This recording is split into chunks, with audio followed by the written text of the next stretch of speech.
Schenectady, Tarkan Lal stands accused of paying an alleged hitman $10,000 to kill one of his part-time employees so he can collect on a $150,000 life insurance plan, according to court papers and attorneys involved with the criminal case. And while in prison awaiting trial on that offense, the Schenectady contractor allegedly paid an inmate $1,500 to try to convince the alleged shooter, Giovanni Moon Luna, to compose a statement that the November 2016 contract killing of Charles Dembrowski was a drug deal gone bad, according to copies of handwritten prison notes acquired by the Times-Union. Lal would occasionally hire Dembrowski, 49, to perform general contracting and landscaping work for his construction company. The inmate, identified by Lal only as Gutter, may testify for the prosecution once the first-degree murder and conspiracy trial of Luna and his alleged accomplice, Keeson Moore, gets underway in the Schenectady County courtroom. Jury selection is expected to start April 23 or 24. The pair are from Wilmington, Delaware, where they once worked together at Dunkin' Donuts. It's because of these allegations involving the jail inmate that Lal, 53, is being tried separately, according to attorney Mark Judah, who represents Luna, 42.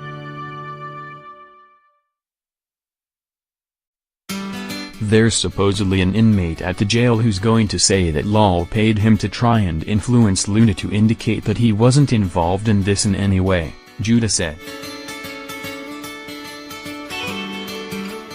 He said that his client was never contacted about the alleged agreement between Lal and the inmate.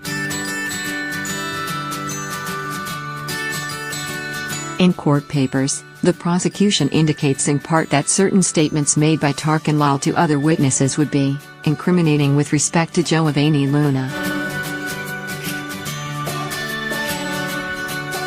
Lal's trial is scheduled to start May 29. He is being represented by Cheryl Coleman, who did not return a call seeking comment. The three defendants, all of whom have pleaded not guilty to the offenses, are charged with 2 counts each of criminal possession of a weapon. If convicted on the top count of first-degree murder, the men could face a maximum sentence of life in prison without parole. Judah said Thursday that Luna wasn't in Schenectady when Dembrowski was shot and killed outside his Campbell Avenue house in his Bellevue neighborhood just before 7 a.m. November 19, 2016. Assistant District Attorney Pete Willis did not respond to a message left Thursday with a secretary at the District Attorney's office. Attorney Mike Manchin, representing Moore, said all the evidence against his client is circumstantial and there's nothing linking Moore to the homicide. Moore, 27, allegedly drove a car belonging to his girlfriend's grandmother from Wilmington to Schenectady and then back to Wilmington after Dembrowski was gunned down. The women are not facing criminal charges. The white sedan was captured by street surveillance cameras in Schenectady as it traveled from Campbell Avenue and Broadway into the Montana Pleasant neighborhood where Lal lives. The weapon, identified in court papers as a 9mm gun, has not been recovered.